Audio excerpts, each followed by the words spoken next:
Hi, I'm Jessica, and I'm 27 years old. After finishing school, I got a job in a doctor's office. It was busy, but I liked it. Then I stopped working when I got married to John. He wanted me to focus on our home. He asked me to take care of his mom. He really wanted me to do it. "Please, I'm begging you," he said. "Okay, I'll try my best," I replied. I'm not someone who sticks to just one job. So when John asked me to take care of his mom, I agreed. I met John through a friend, and we got married after dating for a year. John had already lost his dad to sickness, so he was living with his mom. "Taking care of my mom will mean a lot to me. She's been feeling lonely," John said. "I'm worried about her being by herself." "I understand. We can't leave her alone," I replied. I learned that his mom got sick soon after his dad died.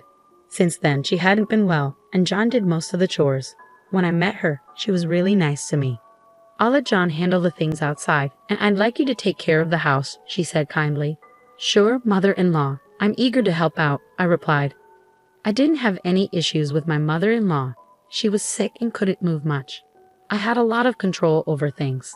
But the problem was with John. After we got married, he started to keep his distance. "Hey, how about we go for a drive on our next day off?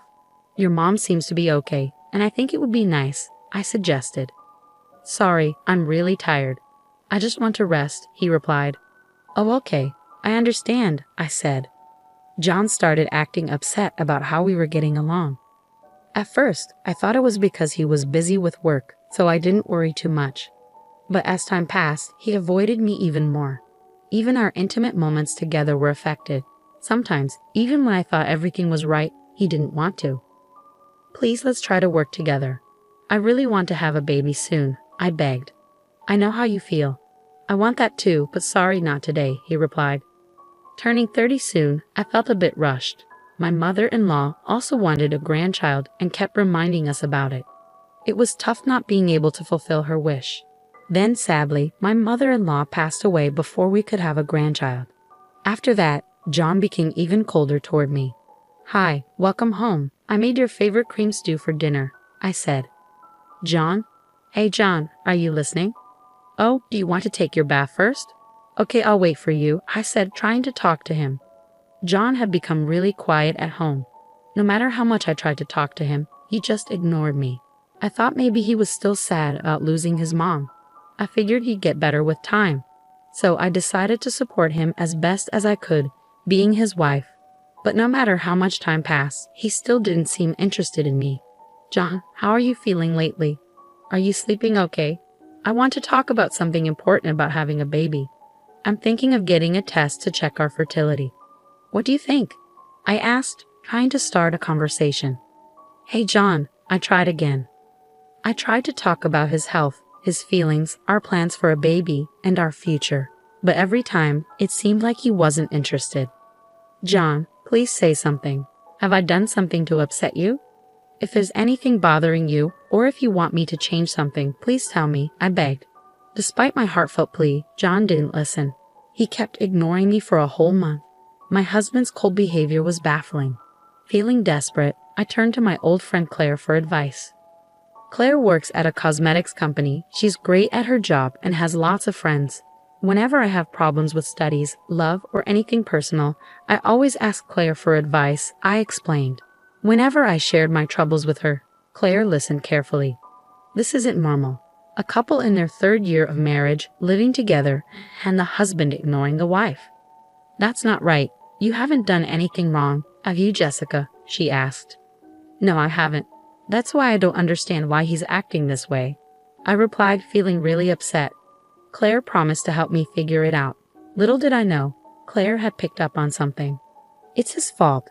If you haven't done anything wrong, Jessica, he must be hiding something. Let's find out. Eavesdropping, surveillance, following him. We'll use all the methods we can," she suggested. "Is it really okay to do that?" I asked nervously. "Absolutely. It's worse to ignore your spouse and keep secrets in a marriage," she assured me. Following Claire's advice, I secretly installed small eavesdropping devices and cameras in our home. I felt guilty, but I was determined to uncover his secret. But despite all this, John continued to ignore me. "John, hey, are you listening?"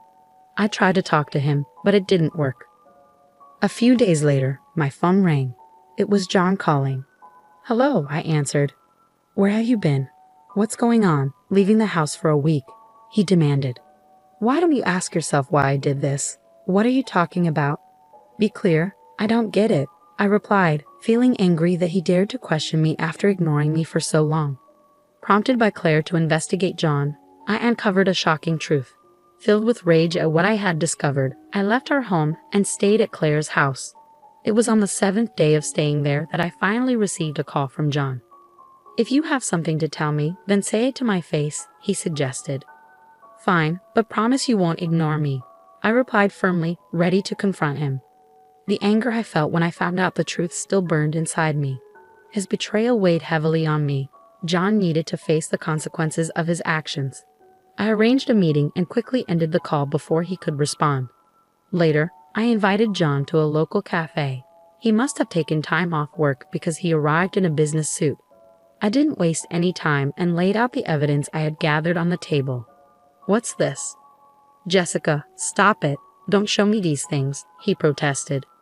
"If you don't like it, why don't you pick them up yourself? It doesn't matter, right? I can print out as many as I want," I retorted. "When were these photos taken?" he asked, trying to change the subject. On the table were photos that incriminated John, pictures of him with his mistress, walking downtown with their arms around each other, entering a hotel together. The woman in all the photos was the same person. Her name was Mary, as I found out during my investigation. I also have audio recordings. "Do you want to listen to them now?" I asked. "Audio recordings," he said, shocked. I tapped the screen on my smartphone, and instantly, a conversation between John and Mary began playing. "Hey John, when is our housemate planning to leave?" Mary asked. "She'll be gone soon. She's getting fed up and might suggest a divorce. I wish she would just confront us, saying, 'Stop ignoring me.'" "That would be easier for me," John replied, his tone cold and calculated. "That's quite a plan you've got there," Mary remarked. "Well, that's just typical of you, John," she added. When I stopped the audio, John seemed frustrated, like he suspected we were listening in. I couldn't help but wonder what kind of expression John wore when facing his own wife. Caught red-handed cheating, he seemed like he was about to explode with anger at any moment. "John, you needed someone to take care of your mother, right? That's why you married me. But now that your mother has passed away, I'm no longer needed. Your real intention was always Mary, wasn't it? But Mary had no interest in taking care of her mother-in-law. So you chose me, someone who was okay with caregiving. It seems like anyone who could handle this difficult duty would do. After your mother's passing, the caregiver role was no longer needed. The plan was to make life miserable and push for a divorce. That's such a petty, cruel, and unfair way to act. It's disrespecting the vows of marriage. The only good thing is that we don't have any children," I accused. "What about children? You didn't you? You never wanted them because you knew it would lead to us splitting up," I added. John sighed heavily. "Most of what you're saying is true. I married you with the intention of leaving you from the beginning. You're right, I'm terrible. What do you think my life is?" "Fine, but I have something else to discuss first," I replied cryptically. "Someone else." "You can't mean..." Before John could finish, 2 women arrived, apologizing for keeping us waiting. "What's going on, John?" "So you're the housemate?" one of the women asked, clearly shocked. "I'm not a housemate. I'm his wife, at least for now." "Thank you, Claire," I said. "You're welcome. Wait, what? I thought we were going shopping for new cosmetics to review," Claire said, surprising both John and his mistress. "I'm sorry, that was a lie. What I was actually doing was looking for my best friend's husband's mistress." "That's you, Claire, and you brought Mary here to sit next to John," I explained. I showed Mary the same evidence, the photos of the affair, as before. Her reaction was like that of a child caught doing something wrong. She didn't seem to fully understand the seriousness of the situation. "Well, her attitude doesn't change what I need to do. I'm going to demand compensation from both of you," I declared firmly. "What? What are you talking about? Why should I have to pay compensation? I haven't done anything wrong." "Have I caused you any trouble?" Mary protested. "Do you really not see it? I found out that Mary herself is married. Doesn't it bother her that her own husband is involved with another woman?" Whether she didn't understand or didn't want to, convincing Mary was difficult. Eventually, she slumped onto the table, crying. I wonder if she's thinking about her husband, I pondered, considering telling her about the certified letter I planned to send soon, but decided against it. I'd have to explain what a certified letter was first. While I dealt with Mary, John stayed silent, looking solemn. John, sign these two documents. Here's the divorce agreement and the divorce petition. $30,000 for compensation. Is that too much? I asked. Hey, don't judge the extent of my emotional distress, okay? I replied sharply. At my words, John stayed quiet for the rest of the conversation. All that could be heard in the restaurant afterward was Mary's quiet sobs. Later, my divorce from John went through smoothly. I confirmed that the compensation and asset distribution were transferred to my bank account in one lump sum. With that money, I decided to move into a slightly nicer apartment, a fresh start in life. It was a little luxury to lift my spirits. It turned out that John had to sell his childhood home to pay the compensation. It's sad that after paying what he owed, he was left with almost no money. But it was unavoidable since the $30,000 he gave me wasn't the only thing he had to pay. It seems like John's total expenses will end up being well over $100,000, doesn't it? It looks that way. He's also facing damages claimed from his company, someone explained. Mary, the wife of an executive at one of John's company's important clients, I added. The executive, upon learning about the affair through the certified mail I sent, was reportedly furious. With the evidence I provided, Mary couldn't deny it. Additionally, Mary was assisting John by leaking her husband's company information. This affair and the subsequent unethical behavior caused a major rift between the two companies. John seems to have lost his position. He's not only facing cold treatment from his superiors and colleagues, but also has been fired and slapped with hefty damages, I explained. Poor guy, but he brought it on himself. Do you think he'll be paying off the debt for the rest of his life? Someone asked. Sadly, that's what I think will happen. John's future looks bleak. He's probably struggling to figure out how to handle the overwhelming cost of his affair, I replied. Later on, it seems John struggled to find another job. He eventually gave up on full-time employment and resorted to odd jobs to make ends meet. There are rumors that the managing director was working behind the scenes to sabotage John's job search. However, the truth of this matter is uncertain, and it's unlikely anyone would benefit from trying to confirm it. John, who had also gone through a divorce, got back together with Mary, another divorcee, and they started living together. But it seems their living situation isn't going well. Mary is quite a spender. She splurges money like there's no tomorrow. Despite John's efforts to save money from odd jobs, Mary quickly spends it all on things like cosmetics, makeup bags, and clothes. They can't seem to stop arguing about money, so even though they're no longer cheating on each other, the relationship seems strained, I concluded. I heard this directly from John himself over the phone. He reached out asking for financial help because times were tough. What did you do then? Someone asked me. Of course I refused. I have no obligation to help them. Who would want to help those two? Especially after they used to call me a maid behind my back. Whatever happens to them doesn't matter, I replied firmly.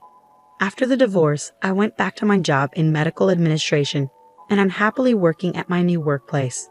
I'm so busy that I hardly have time to think, but that's what suits me best now. Sometimes, when I do have free time, I can't help but remember unpleasant things, and it makes me feel down, I explained. The other day, I came face to face with a reminder of those unpleasant things, none other than John himself. It was on my way home from work, on a quiet road at dusk. He called out to me as I was walking home alone. I turned around and was speechless for a moment. His hair and beard were grown out, his skin was tan, his cheeks were hollow, and his clothes were dirty and worn out. I was shocked and disgusted by the sight of John, who looked completely different. I continued, Hey, it's been a while. Is that you, John? Are you okay? Are you able to eat regularly? I found myself asking questions like a concerned guardian. Despite my disdain for him, John's condition looked pitiable even to me. I'm managing, eating something every day, though not 3 meals. And work? Not much luck lately. I spend my days collecting empty cans and old magazines. If I take them to a dealer, they buy them from me by weight, he replied. After chatting for a bit, John hesitantly brought up the main topic. Listen, do you think we could give it another try? He asked. What about Mary? I thought you two were living together, I asked. I broke up with her. She dumped me. Mary's probably gone back to her parents' home by now. I wouldn't be surprised if she arranges a marriage and settles down with someone her parents choose. John replied, his face showing signs of emotional turmoil. It must have been a painful breakup for him, to the point where even talking about it with me was difficult. John's current state is truly pitiful, but I have no hand to offer him, I concluded sadly. After that encounter, I saw John a few times in line at the soup kitchen run by a non-profit organization.